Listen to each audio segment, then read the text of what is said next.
आज कुछ कीबोर्ड के स्पेशल की जानकारी मैं आपके सामने लेके आया हूँ, जिसमें सबसे पहला है एस्केप बटन।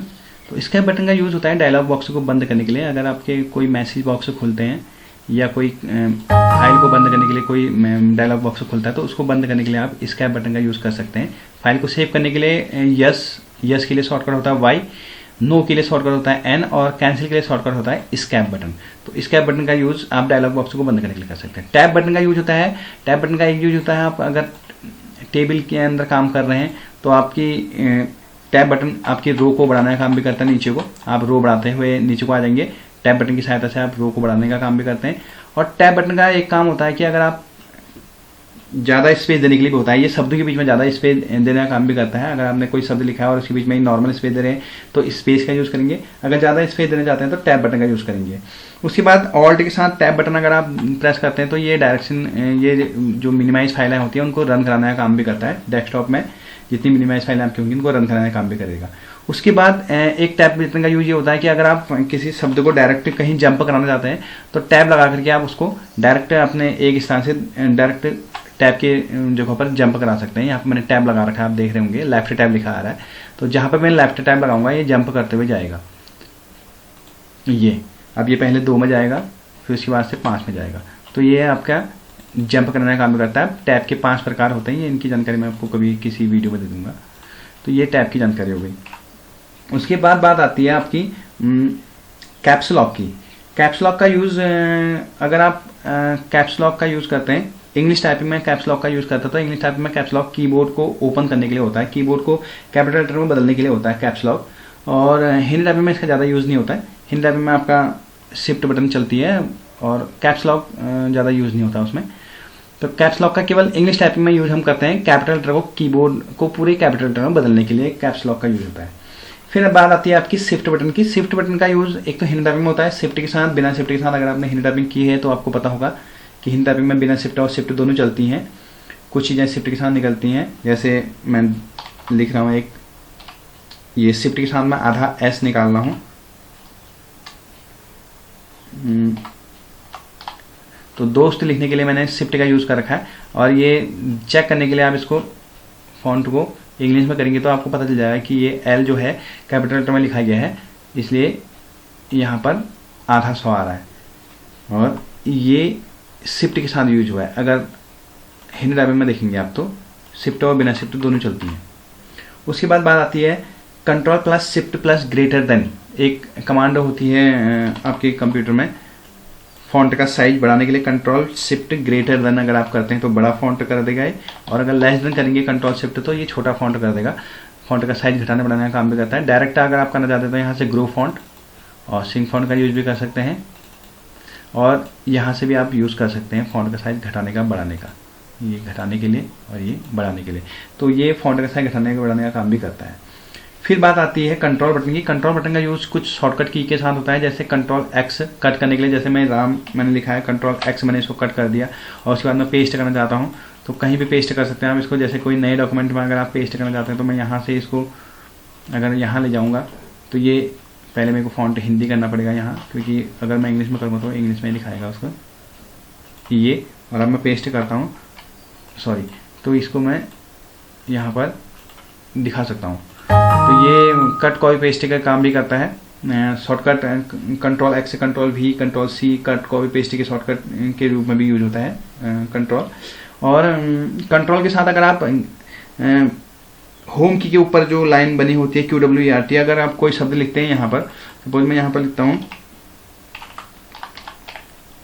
तो इसको मैं अगर सेलेक्ट करता हूँ तो ये कंट्रोल के साथ ब्रैकेट ओपन और ब्रैकेट क्लोज दो ये काम भी करते हैं कंट्रोल के साथ। अभी कंट्रोल शिफ्ट लेस देन और ग्रेटर देन की बात हो रही थी, लेकिन आप कंट्रोल के साथ, केवल कंट्रोल के साथ आप ब्रैकेट जो स्टार्टिंग ब्रैकेट होता है उसको अगर आप प्रेस करेंगे तो ये छोटा करेगा, और अगर क्लोज वाले ब्रैकेट को आप करेंगे तो ये उसको साइज को बड़ा करेगा।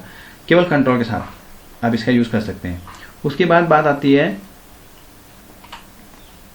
कंट्रोल, आपने एक कमांड सुनी होगी कंट्रोल जेड, अंडू और रिडू की कमांड होती है कंट्रोल जेड और कंट्रोल वाई, रिवर्स फॉरवर्ड। जो चीज़ हमने अभी तक कर रखी है उनको रिवर्स फॉरवर्ड करने का काम भी कंट्रोल जेड ये कंट्रोल वाई और कंट्रोल जेड करते हैं। एक काम ये होता है कंट्रोल जेड का। एक काम ये होता है कि अगर आप कोई शब्द लिख रहे हैं, सपोज मैं हिंदी में कोई चीज़ टाइपिंग कर रहा हूँ और मैं हिंदी में कोई चीज़ टाइप कर रहा हूँ और बाद में मैं स्पेस देता हूँ, ये इस शब्द को का जो फॉन्ट है वो बिगड़ गया है, तो कंट्रोल जेड से आप इसको सुधार सकते हैं। कंट्रोल जेड अंडू करने का काम भी करता है, तो ये कंट्रोल जेड की जानकारी हो गई। उसके बाद बात आती है आपकी विंडो बटन की। तो विंडो बटन का एक काम होता है कि आप विंडो में स्टार्ट मेन्यू खोलने का काम भी करता है, और एक बार अगर आप फिर से प्रेस करेंगे तो स्टार्ट मेन्यू खुलेगा, बंद होगा। ये विंडो बटन का एक काम ये होता है। और अगर आप विंडो के साथ टैब बटन का यूज़ करते हैं तो ये मिनिमाइज फाइलों को रन कराने का काम भी करता है। एक अलग तरीके से आपको मिनिमाइज फाइलों को रन कराने का काम करता है विंडो प्लस टैब।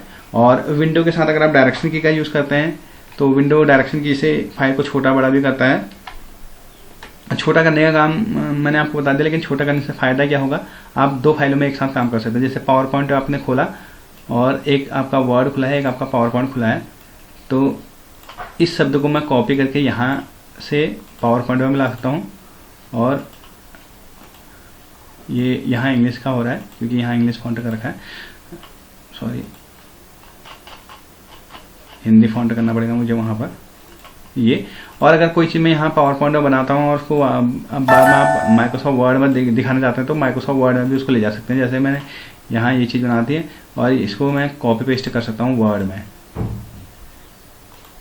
ये आपके एक फाइल में एक ही फाइल दोनों फाइल में एक साथ काम करने के लिए भी आप यूज़ कर सकते हैं। इस बटन का यूज़ आप ऐसे भी कर सकते हैं।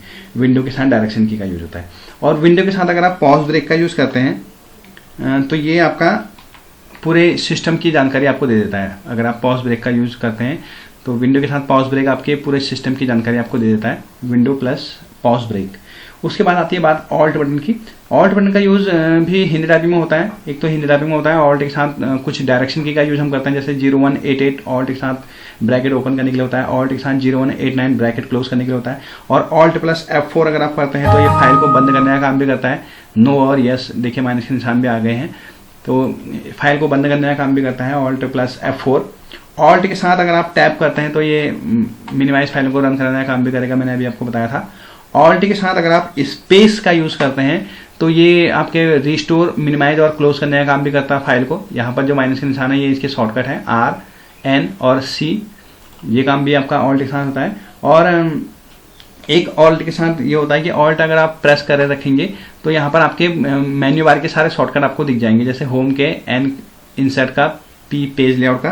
तो मैंने जैसे पेज लेआउट में जाना है तो P में प्रेस करूँगा तो मैं पेज लेआउट में पहुँच जाऊँगा। उसके बाद मैंने डायरेक्शन चेंज करनी है, M जैसे मैंने मार्जिन चेंज करना है, ओरिएंटेशन चेंज करना है, पेज का लेआउट चेंज करना है, तो ये प्रोटेक्ट और लैंडस्केप अभी मैंने कर रखा है, तो ये प्रोटेक्ट और लैंडस्केप भी दिखा देगा इसको। तो यहाँ पर आपका ऑल्ट का यूज़ आपके शॉर्टकट की के साथ भी होता है ये चीज़। उसके बाद आता है आपका एंटर बटन। एंटर बटन आपका एक तो काम करता है डायरेक्ट आप कोई लाइन लिख रहे हैं और उसके बाद एंटर करना चाहते हैं, अगली लाइन में आना चाहते हैं, तो ये लाइन तोड़ने का काम भी करता है, लाइन ब्रेक करने का काम भी करता है। एक एंटर बटन का काम होता है अगर आप टेबल में यूज़ कर रहे हैं तो टेबल में एंटर बटन आपकी कॉलम की चौड़ाई बढ़ाने का काम भी करता है। और यहाँ पर मैं बात बता दूँ आपको कि यहाँ पर अगर आप स्पेस कम करना चाहते हैं, लाइन को चौड़ाई कम करना चाहते हैं, तो यहाँ पर बैक स्पेस, इसी कॉलम में आप बैक स्पेस भी देंगे, क्योंकि इन कॉलमों में आपने बैक स्पेस काम नहीं करेगा, क्योंकि यहाँ पर एंटर बटन यहीं पर दिया है हमने, तो यहीं पर बैक स्पेस ही काम करेगा। यहीं पर आपकी डायरेक्शन की भी काम करेगी, ऊपर नीचे जाने का काम भी करेगी। तो बैक स्पेस से आप ऊपर भी आ सकते हैं, तो बैक स्पेस वहीं पर काम करेगा जहाँ पर एंटर बटन का काम हुआ है। और लाइन अगर आप रो बढ़ाना चाहते हैं तो रो बढ़ाने का काम भी एंटर बटन करता है, लेकिन एक तो अंदर अगर आप क्लिक करते हैं तो टैब बटन काम करेगा, अगर आप लाइन से बाहर क्लिक करते हैं तो एंटर बटन काम करता है। एंटर बटन का यूज़ आपका रो बढ़ाने का काम भी होता है, मतलब कॉलम के अंदर ये रो बढ़ाने का काम भी करता है।